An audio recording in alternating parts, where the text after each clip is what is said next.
una natin gagawin pagpasok po bilang ombudsman ng Pilipinas? Siyempre, kinakailangan tingnan natin yung mga pending na kaso. At alamin natin kung yung aging ng kaso, kung paano umaandar sa opisina para maglalagay tayo ng mga patakaran para maging mabilis ang takbo ng lahat. Sir, any specific case na gusto niyo pong unahin? Ang unahin ko, I think that this is an emergency situation pagdating sa nangyari sa DPWH. I think that we have to concentrate on that, do case build-up, and make sure that a very well-prepared case or cases are filed before the Sandigan Bayan and the RTCs, whichever the case may be. Sir, nire-request po ni Senator Gordon na buksan niyo po ulit, silipin niyo po ulit yung issue po ng Parmalee. Sisilipin natin yan kasi nga parang nalimutan na naibaon sa limot, pero hindi dapat makalimutan talaga itong mga ganitong kaso.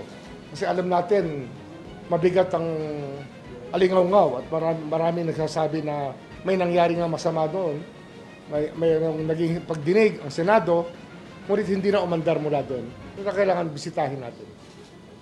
Sir, may mga sinasabi din po si Senator Bato de la Rosa na nakarating sa kanya na paangkong na niyo raw pong gagawin. Isa ay yung ilabas daw po yung salin ni VP Sara Duterte. Hindi, ang gagawin natin dyan sa SALN issue, hindi lang isa yan, lahat yan i-redact lang natin yung dapat i-redact dahil sa data privacy. Tapos, siyempre, hihingi tayo sa lahat ng requesting parties, undertaking, na hindi gagamitin ito sa paraan na hindi makakabuti sa bayan. Kasi baka mamaya maging political noise lang yan at maging poison lang. Baka naman dapat pag-isipan natin ulit yan. Kaya, kasi information is power, di ba? Pero with great power comes great responsibility. Dapat responsible tayo sa information na nakukuha natin. Sir, sinabi niyo na po ito, pero ano pong assurance yung makukuha po ng publiko po sa Makukuha yan, hindi tatagal ang panahon. Inaayos ko lang talaga, pinag-iisipan lang at pag-uusapan pa ng kaunti pa yung mga patakaran na gagawin natin sa pagre-release ng information. Sir, kayo po ay from a family of politicians. Yung mga anak niyo po ay nakapwesto din po sa gobyerno. Paano naman daw po, sir, kung yung mga anak niyo po or part of the family, friends, kaalyado ay masangkot po sa mga issue po ng katiwalian? Paano niyo po ito haharapin? Yung mga anak ko, pinalaki namin yan ng asawa ko na maayos na tao. At alam nila na pag ang tatay nila nagtatrabaho talaga. They know about it. Kaya hindi ako natatakot na meron silang gagawin na masama kasi I think that we raised them very well. Pero just the same, pagka merong problema, isabihin lang at harapin natin ang mga problema niya. Secretary, mainit pa rin po yung mga critics sa pagkakaroon. Do you have a message for them? Ganun talaga Kasi they operate in a political sphere. Ako ay operate in a legal sphere. So, ito para sa taong bayan to. So let's all work for the country. Kahit ano ba ang political leanings mo, let's work for the country.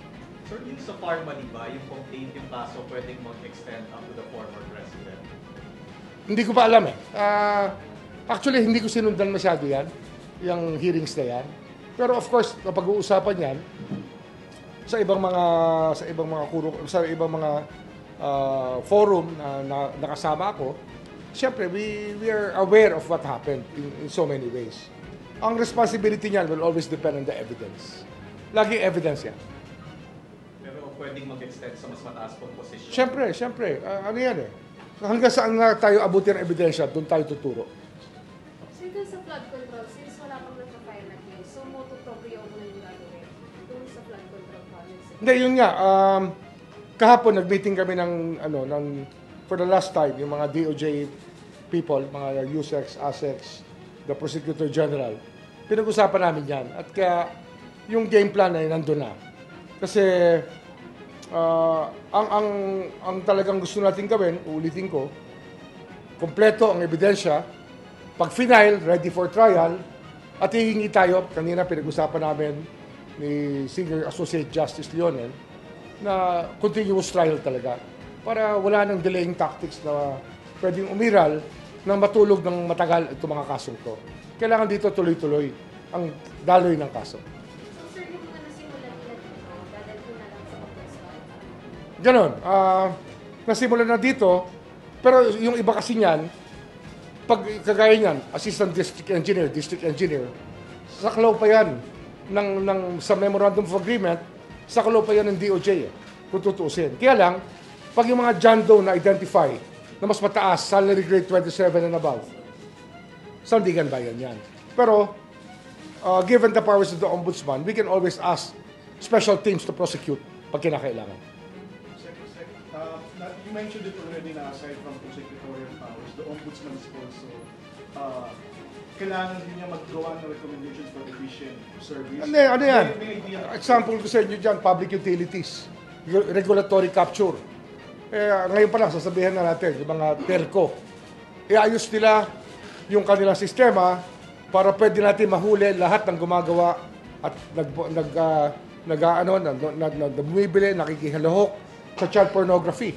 Ano yan telco lang kasi ayaw nila ilabas ang standard ng IPv6 sa kanilang mga sistema.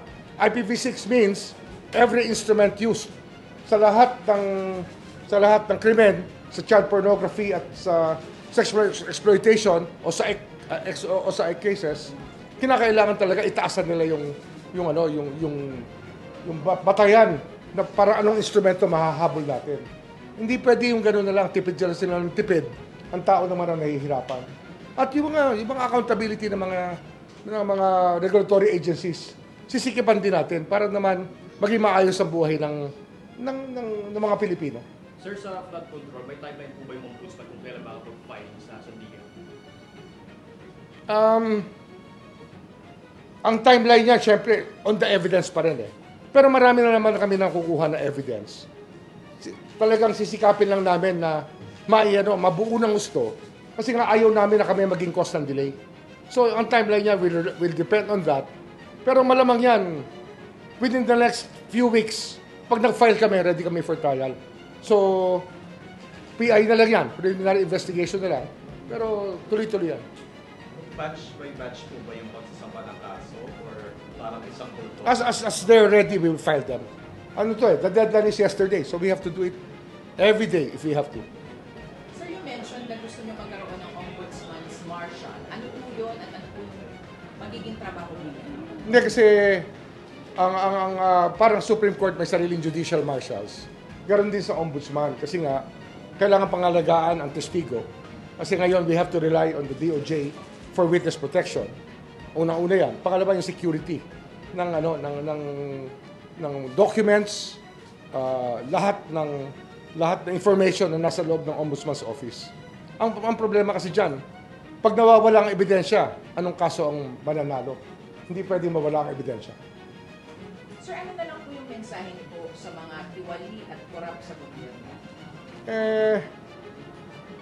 Ngayon talaga, ibang standard ang ilalagay natin dito. At wala tayong sisinuhin.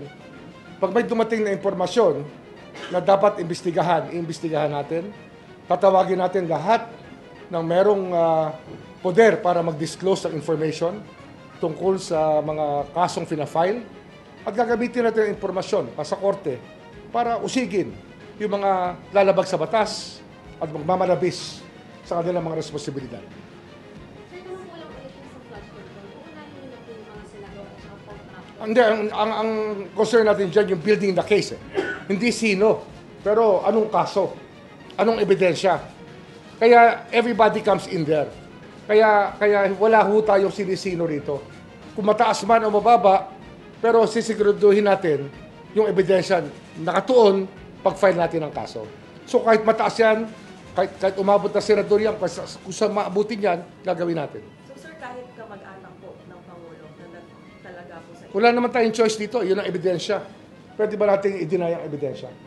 Kung merong ebidensya, yun ang talagang hamon sa atin dito to produce the evidence. And I'll tell people, ika-crowdsource ko, pati mayroong information kayo, we will find a way for you to get to us, for us to get to you, to secure information. Kasi, maliit na yung mundo natin sa digital world. We can get information from the public, kagaya na nangyayari ngayon. And it will be of great value if it will help us secure convictions in the nearest possible time. Mag-uusap pa kami, pero I have somebody in mind already.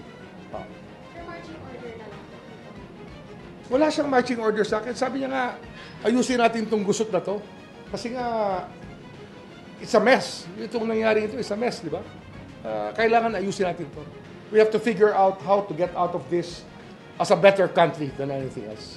Sir, marami pong nagsasabi na takot sila sa inyo or statement nila is yung statement nyo raw po pala na bending the law. Baka pwede nyo pong Bending the law but not breaking the law. Di ba? Ano yan eh? It's a figure of speech. That is the entitlement of the senator who asked me that question. But I made sure that he's not asking me to break the law.